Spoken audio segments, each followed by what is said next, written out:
Hey folks, Jonathan here. Wanted to show you a couple things and explain a couple things on the tractor pulling engines that I built, and tractor pulling in general, antique tractor pulling that is, and some of the things that you had to do and go through to do this. You know, a lot of people, when I say I built tractor pulling engines, assume or think, you know, small block Chevrolet, big block Chevrolet, Hemis, you know, Allison, something like that. But this was an antique tractor pulling class, so I want to show you just a couple things. Now, this engine has been sitting in my shop for about 5 years. This is the engine that I pulled with, but it's basically done. Needs torn back down, cleaned, and you know, just the rings put on the pistons. They're not on it. This was, you know, all mocked up and done. But I want to show you a few things that we've done to this, or I've done to this, that you know, changed it. This was a 259 cubic inch engine. This is a 1929 design of a case, Model C, and they used this up through into the early 50s with the case DC, which is a styled version of this tractor. And like I said, it was 259 cubic inches. This engine is now 380 cubic inches. And some of the rules in tractor pulling, to show you why that, you know, we have to do this. One rule: you must run the same style carburetor that was on it originally. So if it had an updraft, you got to run an updraft. Have a down, you got to run it down. And you know, most all tractors had updraft carburetors, you know, including this one. So you're sort of limited on your carburetor. You know, you can't throw no Holly, you know, 4-barrel or Rochester or Holly 2-barrel or anything like that on it. You've got to run an original style, and of course bigger, but you know, you can run it off of any kind of vehicle, or you know, a lot of the old Mack trucks and stuff with gas engines, whites and such, you know, with 500 plus cubic inches, they ran updraft carburetors. But once you get, you know, really up there in cubic inches, you know, you start getting to where you don't have enough carburation, so usually you go to propane, because you know, tractors were available with propane. But that's one rule. The other rule: original block must be bolted to the original transmission or original bell housing. And so, you know, you can't sort of swap out engines to anything else. You're supposed to keep it original. But I want to show you a few things that I had done to this one, and you know, to go from the 259 cubic inch up to 380. And these, you know, they're sort of time bombs. I mean, all these old engines built like this is going to be a time bomb. You know, if it goes, it goes, and everything probably goes in it. But you know, they run strong until then. Anyway, I've got some light here. I'm hoping I can get in and show you a few things. And like I said, excuse this thing. It's been sitting in the shop for about 5 years, not put together, so, or partially put together. But anyway, what I've got, if you look down in here, you can see that the piston, or the wrist pin, is offset over. And these are actually, there's bushings that I had made, and you can offset your rod and run it anywhere you want, because a lot of times we're moving cylinders. You know, your two cylinders in the front are close together, your two cylinders in the back are close together. So we actually rebore the block and move the cylinders apart. And the reason we do that is so they don't siamese together in between the two. And so when you do that, you know, you're changing your location on your rod. You know, pushing on the pin with the piston, it's still going to give a, you know, a straight push. And like I said, that is a 427 truck piston, 60 thousandths oversized. The sleeve is a DT 466 International sleeve. I turned the outsides down to what I wanted, and then I bored the inside. So you know, you're looking at, it was all new material. The rod, of course, is a little over 12 inches long. Crankshaft is no counterbalances whatsoever on this crankshaft. So you know, you're going to get a vibration. You'll never get it where it's running, you know, as smooth as a new model engine anyway. But one thing you can see, or probably see, is the welds on the crankshaft. We actually narrowed the journal. The journal was wider than that, and all this is weld. And what we've done is we've offset ground the crankshaft, and if you add a 1/2 inch here, you're actually adding a full inch of stroke on the circle. So this has got a 1 inch stroke, and we narrowed it up. I had to narrow the rods up. Now I'm still running Babbitt bearings. I always ran Babbitt bearings. I didn't mind them. You know, you can adjust them, and they're easy to work with. You know, they're not hard to re-pour. And the good thing about this is this oil pan had hand holes you could go through and actually you know, you could go in and pull your rod, and originally you could actually get a piston out the bottom of this thing and a rod, but with the bigger pistons you can't now. But anyway, so we've increased the swing a full inch, and so that causes you to have to grind into the block, and that's what these are, clearance.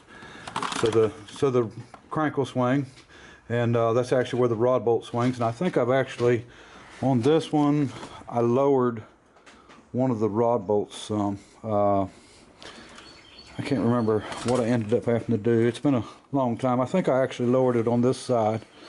Yeah, I had to machine off right here and bring the rod bolt down to be able to clear around. And the other thing is the cam, and that's why this engine's not back together. You know, I usually figure out what I want for a grind, or you know, a lot of cam grinders with gut-based grinds are what they do. I had this this cam ground, and I did not like the grind. I slid it in there. I didn't even put the lifters in. That's why I stopped on this. I actually bought another engine and to get the cam out of, to regrind it, because these lobes just scared me to death after I've got it back. And the cam was actually warped some. I had to straighten it. I straightened it, and you know, it's kind of iffy when you're straightening these cams, because you know, they can break on you. But as you can see, the cam usually will turn down the base circle of the cam, and that way the rod can clear past it when it turns. But on this particular one, I would have had to go so small that I had to notch it, and I've got the cam notched on both sides, and it's notched so when the rod swings through, it actually misses the cam. So if any reason it will come out of time, you know, it's wiping everything out. It's all gone. So, but so that's what we've done on that. And I keep saying we, but I guess it's me and the voices in my head. But that's basically the engine. The pistons, the height was kind of high. So what I've done, hopefully you can see this. I don't know if I'm even going to be able to see, but on the bottom side, so there's a piston. Okay. You can see they're domed. I actually cut them domes in it, and I haven't finished, you know, filing them and cleaning them up around the edges, because you don't want any sharp edges, you know, to make heat spots. But that's actually the and I don't there get it focused there. But that's actually the dome that I cut off. You know, the piston was a flat top, and I just made it to where it actually fits up into the head. And you know, there's two heads for these engines. There's a gas head and a kerosene head. And this I run a gas head, so you can't let the pistons protrude out of the block any. So you know, instead of cutting it back off to a flat top to get a little more compression, I just cut it into a dome. And as for the valves in the head, I'll show you a few things on this. Get my valves out. Okay, before I show you the valves, I wanted to tell you one more thing that's a big factor on these things, especially blowing up and, you know, running them at a particular RPM. As you can see, the rod, you know, over 12 inches long, the stroke's long. I'm going to give you an example. If you had a car engine, let's say that's got a 4-inch stroke, and you're running it 4,000 RPMs. Okay, and then you've got this engine, which is 8-inch stroke. If you ran it at 2,000 RPMs, half the speed of the V8, the piston is moving at the same speed. And I'll try to explain to you. One rotation, your piston on let's say an 8-inch stroke, has got to move 8 inches down, 8 inches back. Okay, if you got a 4-inch stroke, one rotation, it's only got to move 4 inches down and 4 inches back. So it's half the distance. So what you end up with is your piston speed if you was running this engine at 2,000 RPM and running a car engine at 2,000 RPM, your piston speed on this being doubled the stroke is twice as fast. So your piston's moving twice as fast even though it's running the same RPM. That's where you run into problems with engines, you know, these engines blowing, and like I said, no counterbalance on the crankshaft, 1929, you know, design, so you're not running real efficient. They do good. I mean, you know, you're only pulling on a 300-foot track, but you know, you are pulling a sled. So, but yeah, you can expect things to happen and stuff to go. I think there's one more place. Yeah, there's another place I had to clearance too. If you can see the bottom of the sleeve, and see if I can get my finger in there, the bottom of the sleeve here had to be cleared for the rod to come through. And so you got to do a lot of clearance work, and you know, as long as you're not hitting anything, and you know, you've got enough room in between it for the expansion and heat, you're okay. Now if you start losing a bearing or something, you know, you can definitely have some problems.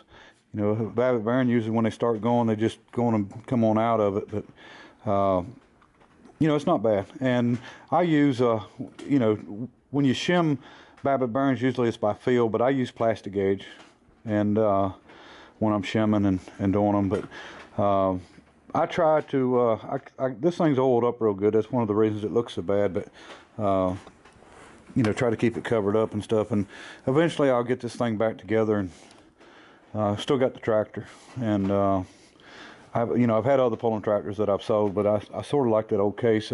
A buddy of mine, he's passed away now, had given me that tractor, and you know, it was rough as can be, but he gave it to me because he knew that I'd do something with it.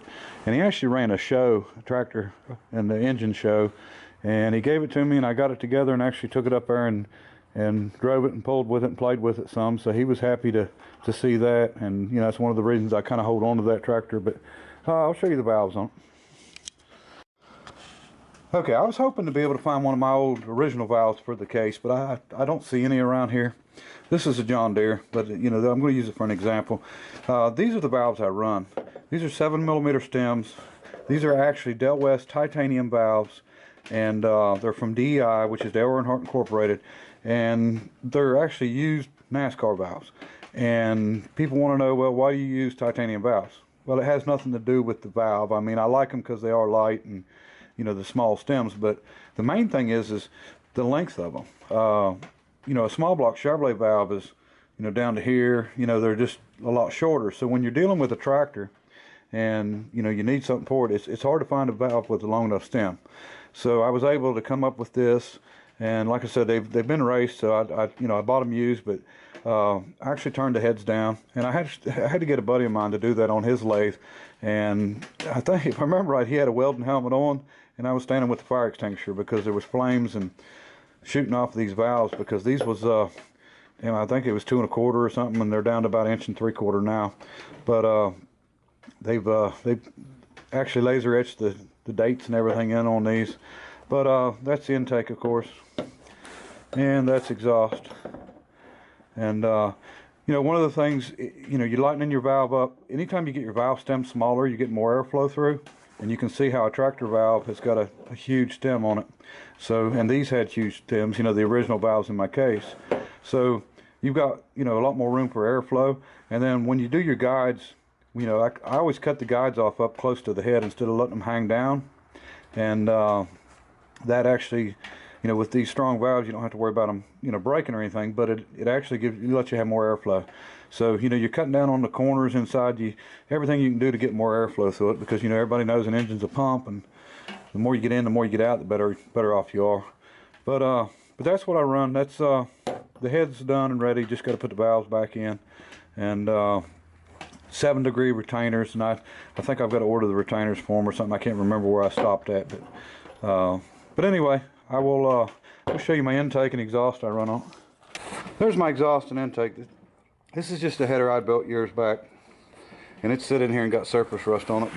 And updraft, there's the carburetor I'm running, and I don't remember what that's off of, but you know, it's a lot bigger than the one that was on it. And you know, I usually end up making my own Ventaris and, you know, what I want for flow.